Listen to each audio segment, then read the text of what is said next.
Hi again, everybody. It's 5 o'clock now in the East. For all the billions to be spent on political advertising before this election is over, maybe the message and the contrast is as simple as that.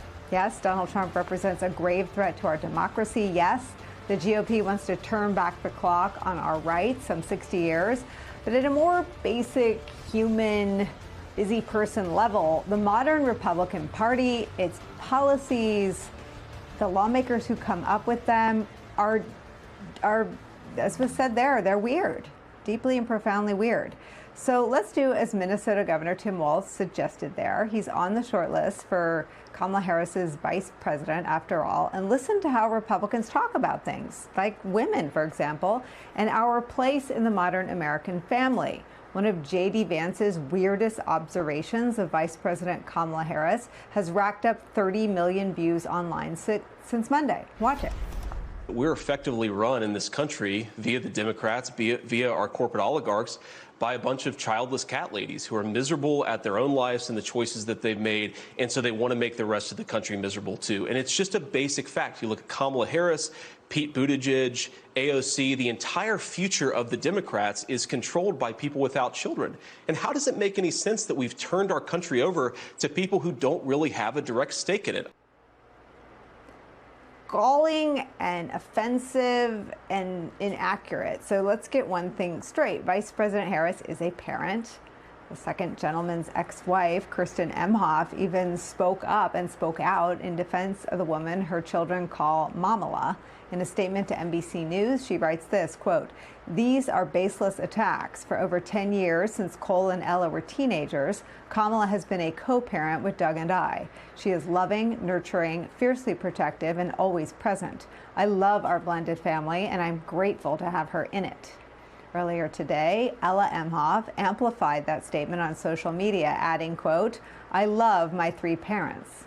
But the Republican weirdness goes even deeper. Listen to what J.D. Vance once suggested before he was elected to the Senate in a newly surfaced clip. Let's give votes to all children in this country, but let's give control over those votes to the parents of those children.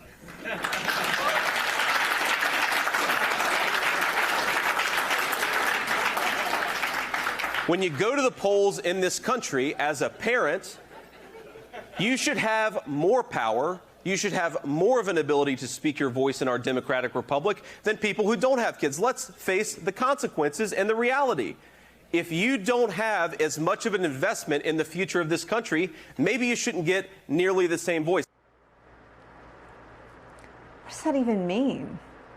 Well, we're sure the cheaper by the dozen household might maybe find that appealing. A spokesperson for Vance told the Washington Post this, that what you just heard was nothing more than a thought experiment on strengthening parents' rights, not a concrete policy proposal. Don't mix it up with that, a concrete policy proposal. And then, of course, there's J.D. Vance's boss, a man who's been found liable for sexual abuse, whose misogyny is a matter of public record, who stands opposed to reproductive rights.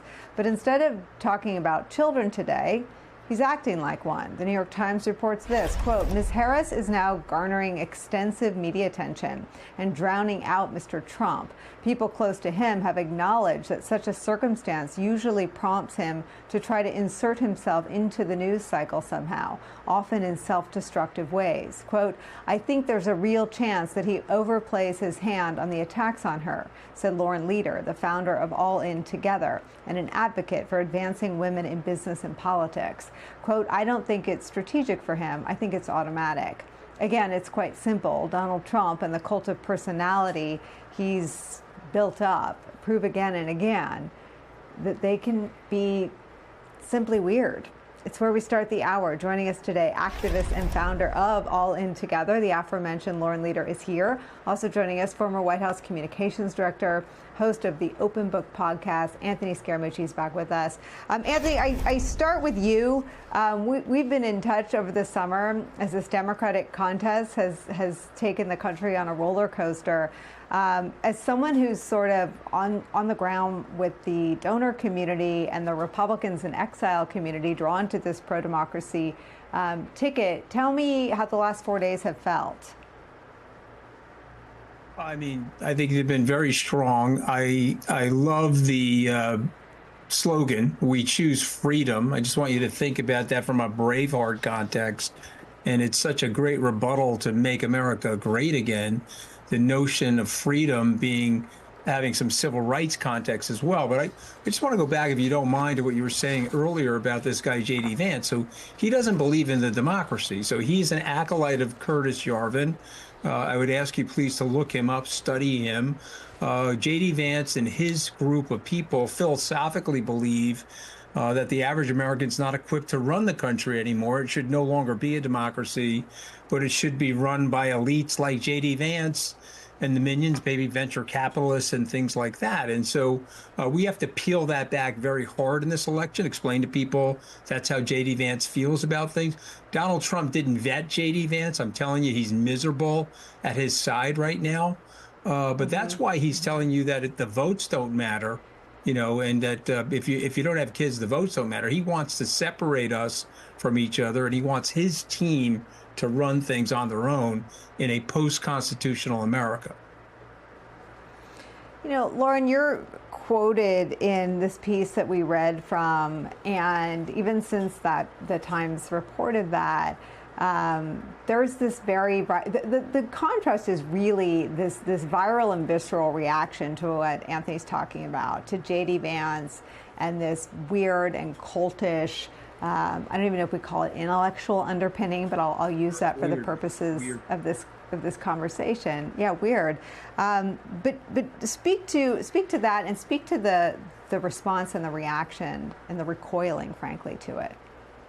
Yeah, I think weird is probably generous. I mean, I think you have to sort of look at the context of this too, and who J.D. Vance was trying to appeal to, especially in a conversation with Tucker Carlson. A lot of the right-wing extremist groups that have been sort of at the heart of this Trump coalition, folks that showed up at the Capitol on January 6th, the Proud Boys and Unite the Right, and many of these, extremist right-wing white nationalist groups have a deeply misogynistic core set of beliefs that organize and animate what they do.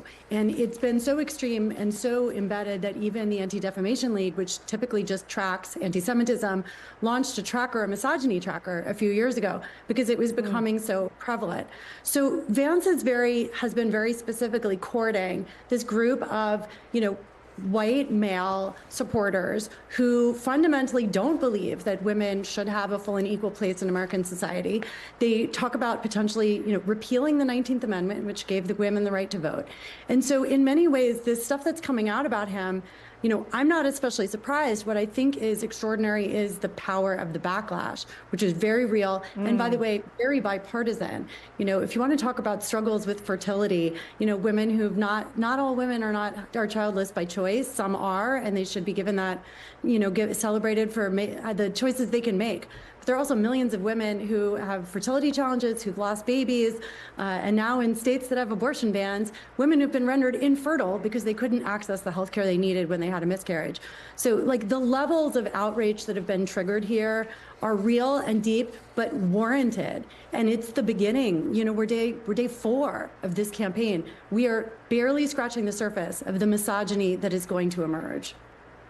Lauren, let me read something that Jennifer Aniston said that tracks with what you're talking about, IVF and the choices that women make and sometimes don't make. She wrote this, quote, "I truly can't believe this is coming from a potential vice president of the United States," Jennifer Aniston wrote Wednesday in an Instagram story, including a clip of Vance's comments.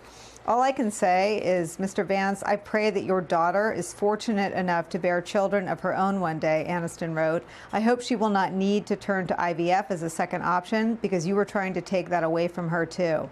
I was going through IVF, drinking Chinese teas, you name it," she said. "I was throwing everything at it. I would have given anything if someone had said to me, freeze your eggs, do yourself a favor. You just don't think it. So here I am today. That ship has sailed."